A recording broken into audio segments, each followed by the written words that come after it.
how underinvestment may turn to a profit. In today's video, we're going to discuss none other than IEM Rio 2022. That of course goes for stickers, capsules, and some more, investment purposes or not. Now, ladies and gentlemen, how CSGO's least invested and of course applied stickers, for majors anyway, in the past 5 years may turn a profit very soon. Firstly, I want to start off by saying I'm not trying to cope with these trashy looking stickers thinking that they're going to be very successful in the next little while. I wouldn't really consider this investment advice, but this is just an idea for a video I've had and just what I think is going to happen in the market when the Rio stickers are removed that's been dwindling around in my head for the past couple of nights, and here we are spitting on the mic. In today's video, I want to talk about the future of IEM Rio stickers and a few possible ways these things could be proven successful. But with that, I think there's a lot of instances and situations that have to occur and not occur for these things to be successful. In today's video, I'm going to explain exactly that, use certain examples, and some more. Now, today's video sponsor is, of course, Skins Monkey. Skins Monkey is currently the easiest and also fastest way you can buy, but most importantly, trade your CSGO skins. All you have to do is make sure you have your trade link, and on your first trade, if you have a leftover balance, it goes towards your current balance that can be used the next time you end up trading skins. It has 3 ways you can inspect, but most importantly, has a very in-depth inspect feature that you can see corners on a karambit, for an example, that you can't really see otherwise unless you have the item in-game. If you end up topping up your balance, make sure to use promo code MANDO to get up to a 35% deposit bonus and a free $5 on the first trade. I firstly want to discuss IEM Rio, the event itself, then we'll get into the stickers and how those were very situational. Rio, as a viewer and spectator's perspective from me sitting at home, was one of the worst experiences I've had for watching a major in the past few years. I'm not sure why. I think the 2 stadium thing really threw me off. There wasn't really a whole lot of hype with this major as well, with all the teams getting knocked out earlier, pick'ems getting all mixed up, certain players not being there. And then here we go into the stickers, which is the main bread and butter of today's video, investment or not. These things I don't think are the worst stickers in the world. They're actually very unique, and that's what'll give Valve for this major. They tried something different and something we did ask for. We didn't want a repeat of Stockholm and Antwerp stickers for a couple of different reasons. Obviously for an investment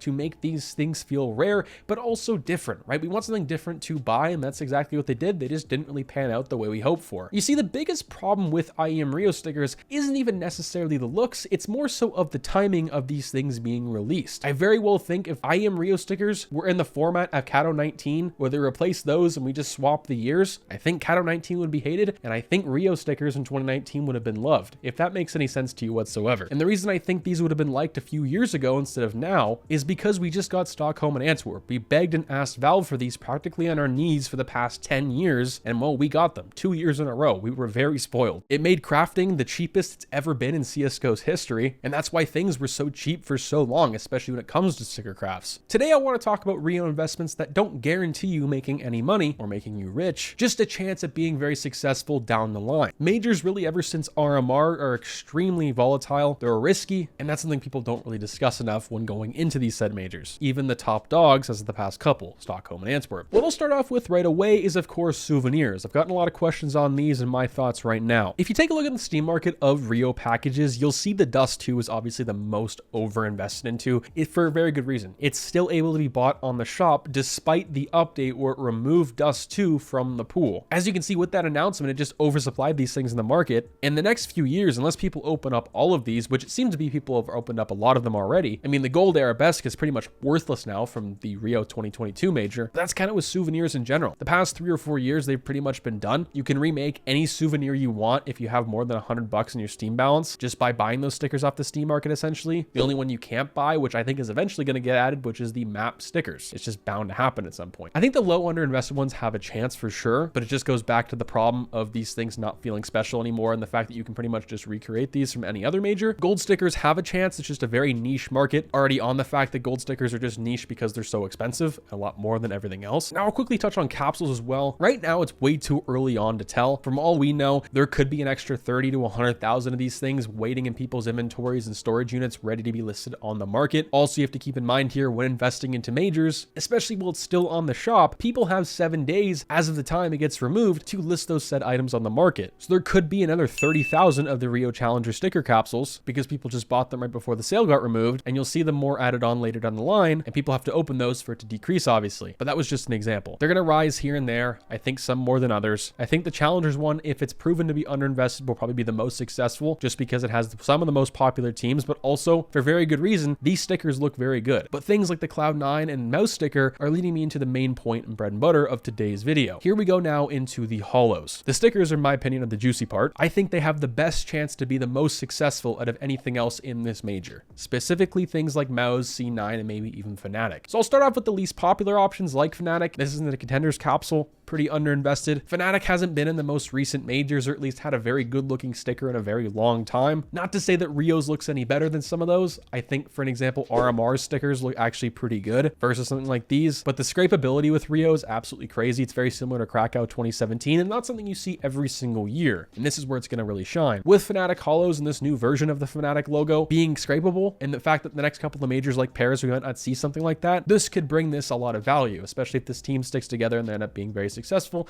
People are going to want the best looking sticker. And of course, as it goes for Mouse and Cloud9, Cloud9's a little iffy, a lot more than anything else. Only reason I bring that up is the same reason I think the Mouse sticker is going to be successful. The counterpart, that being for Antwerp's Cloud9 Holo right now, $11 to $12. That's a very expensive buy-in. What you've seen with Antwerp so far this year is with the Holos rising and with Stockholm, people are going now to the glitters, the foils, the paper stickers, and those are all rising as well, following their counterpart. But I think something very similar is going to happen with IEM Rio, essentially. At least that's a possibility. I think if those stickers get too out of hand, that's why I say down the line, especially if Paris stickers don't look so good, and that's just another coincidence and roadblock that we'll run into, these things could be proven to be pretty good, also because they scrape. Now, the Mouse sticker is what I think really has the most potential here. If it's least invested into, or at least right now, if it keeps the way it is, which I'm not 100% sure it will be, I think it has a lot of potential. Stockholm stickers are becoming too insane in price for a lot of people to one, craft with, but also just buy into. The Stockholm and Antwerp pipe, at least for Stockholm, has been around now for almost the entire month of January, which is around a little over 3 weeks, which that makes me think and feel it's not some sort of FOMO. It's a real life thing that's happening. It's not someone pumping and dumping, because you can't do that for 3 weeks straight. So I think it's here to stay. With its very low supply, and if the hype continues, you're going to see the Mouse sticker eventually hit $100, $200, and people are going to want a cheaper alternative. The thing is with Stockholm stickers, the foil and the paper version, at least for the Mouse, look absolutely horrendous. The foil looks like a paper, that's why it's not so much in value, and the papers are actually pretty expensive because they look so similar. I think people might turn to Rio, one, for their bulky look, but also the fact that you can scrape them. They look pretty insane with that, right? Yes, you see a background that kind of looks a little iffy, but still, I think if something is that more expensive, people are going to want to buy these, the smaller little brother, if that makes any sense. Now, here are some of the roadblocks that we're probably going to run into and why I don't think this is going to work out. And more so, this was a commentary, speculation, and the one-off kind of video for IEM Rio I've made. If Paris comes out, which it's going to in May of 2023, and it looks anywhere better than, let's just say, a lot of these IEM Rio stickers, I think most of these investments are absolutely gone, especially if we have a lot of the same teams come to the next major. Those are just my thoughts. From the concepts I've seen from Paris, they look pretty good. They look pretty promising. They look like they're going to be different and hopefully different than anything else. Could we have the first triangle type of major sticker? I think so. And well, guess what? If those things scrape well, are exactly the same thing as Rio, and they have better holo effects, they're going to be in some trouble. And that's just one of many roadblocks you're going to run into. Now, of course, some of the one-off teams we're probably not going to see again, like 00 Nation, them being the first of their kind. If they continue to be inside CSGO, they could be very successful as well. But one of the main reasons Rio didn't get a whole lot of traction is because we've had so many good-looking stickers in a very short period of time added to CSGO, dating all the way back to Operation Riptide, Broken Fang, the 10th anniversary capsule, and Stockholm and Antwerp. For the longest time when Rio was on sale, you had options to go buy Antwerp Cloud9 stickers and Antwerp stickers in general, holo or not, cheaper than IEM Rio. Because the supply was so low, people were listing them for pretty high prices. Another reason why no one was buying them. So those are just my thoughts in today's CSGO commentary. Let me know what you guys think down below. Do you think Rio is going to turn a profit? As it goes for what I'm investing into, I'm definitely going to pick up some Rio holos and Cloud9 stickers, maybe some Fanatics here and there, but I have a lot of Fanatics from RMR. Let me know what you guys think. Stay positive, stay sexy. I'm out, guys. Peace.